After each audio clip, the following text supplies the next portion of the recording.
மோடியுடன் மத்திய உள்துறை அமைச்சர் அமித்ஷா ஆலோசனை நடத்தி வருகிறார். குடியரசு துணைத் தலைவர் பதவி விலகியுள்ள நிலையில் இந்த ஆலோசனை முக்கியத்துவம் பெறுகிறது. ஓரிரு நாட்களில் இதற்கான தேர்தல் ஆணையம் அறிவிக்கும் என்று எதிர்பார்க்கப்படும் நிலையில் இந்த ஆலோசனை முக்கியத்துவம் பெறுகிறது. கூடுதல் விவரங்களை நம்முடைய செய்தியாளர் சுசித்ராவிடம் கேட்கலாம்.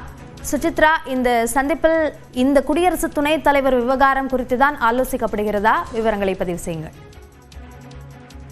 அபிநயா, புதிய குடியரசு துணைத் தலைவரை தேர்வு செய்வதற்கான நடைமுறைகள் தொடங்கியிருக்கும் நிலையில் அதற்கான புதிய வேட்பாளர் யார் என்பது தொடர்பான ஒரு முக்கிய ஆலோசனை என்பது பிரதமர் மோடி மற்றும் மத்திய உள்துறை அமைச்சர் அமித்ஷாவுடன் நடைபெற்று வருவது மிக முக்கியமாக பார்க்கப்படுகிறது. நேற்று மத்திய உள்துறை அமைச்சர் அமித்ஷா தலைமையில் மூத்த கேபினெட் அமைச்சர்களான நிர்மலா சீதாராமன், சிவராஜ் சிங் சௌஹான், தர்மேந்திர பிரதான் உள்ளிட்டோர் முக்கிய ஆலோசனையில் ஜெகதீப் தன்கருடைய அந்த ராஜினாமா உள்ளிட்ட விவகாரங்கள் தொடர்பாக அவர்கள் ஆலோசித்தது மிக முக்கியமாக பார்க்கப்படுகிறது. இந்த நிலையில் தற்பொழுது நாடாளுமன்ற வளாகத்தில் பிரதமர் மோடி மற்றும் மத்திய உள்துறை அமைச்சர் அமித்ஷாவுடைய முக்கிய ஆலோசனை என்பது நடைபெற்று வருகிறது, மிக முக்கியமாக பார்க்கப்படுகிறது.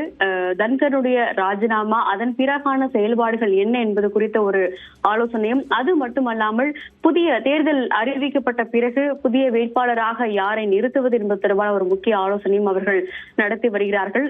கூட்டணி கட்சியில் உள்ளவர்களுக்கு வாய்ப்பு வழங்குவதா, பாஜகவின் தரப்பிலிருந்தே ஒருவரை நிறுத்துவதா என்பது தொடர்பான ஒரு ஆலோசனையும் பிரதமர் மோடி மற்றும் மத்திய உள்துறை அமைச்சர் அமித்ஷா ஆகியோர் ஆலோசித்து வருவது மிக முக்கியமாக பார்க்கப்படுகிறது. இன்னும் ஒரு சில நாட்களில் தேர்தலுக்கான அறிவிப்புகளை தேர்தல் ஆணையம் வெளியிடும் என்றும் எதிர்பார்க்கப்படும் நிலையில் அதற்கு முன்னதாக பல்வேறு முக்கிய ஆலோசனைகளை பாஜகவுடைய தலைமை மற்றும் மத்திய அரசானது செய்து வருவது பார்க்கப்படுகிறது. அந்த வகையில் தற்பொழுது பிரதமர் மோடி மத்திய உள்துறை அமைச்சர் அமித்ஷாவுடன் ஆலோசனையில் ஈடுபட்டு வருகிறார். அவையினுடைய நடவடிக்கைகள் இரண்டுமே தற்பொழுது ஒத்திவைக்கப்பட்டிருக்கும் நிலையில் பல்வேறு அடுத்தடுத்த நகர்வுகள் என்பது நாடாளுமன்றத்தில் நடைபெற்று வருகின்றன. அந்த வகையில் பிரதமர் மோடி மற்றும் அமித்ஷாவுடைய இந்த ஒரு ஆலோசனையும் மிக முக்கியமாக பார்க்கப்படுகிறது. புதிய குடியரசு துணைத் தலைவர் என்பவர் இந்த நடப்பு மழைக்கால கூட்டத்தொடரிலேயே தேர்வு செய்யப்படுவதற்கான வாய்ப்புகள் அதிகம் இருப்பதாகவும் பார்க்கப்படுகிறது. அபிநயா, பிரதமர் நரேந்திர மோடி, மத்திய அமைச்சர் அமித்ஷா இருவருடனான இந்த சந்திப்பு குறித்த விரிவான விவரங்களுக்கு நன்றி சுசித்ரா.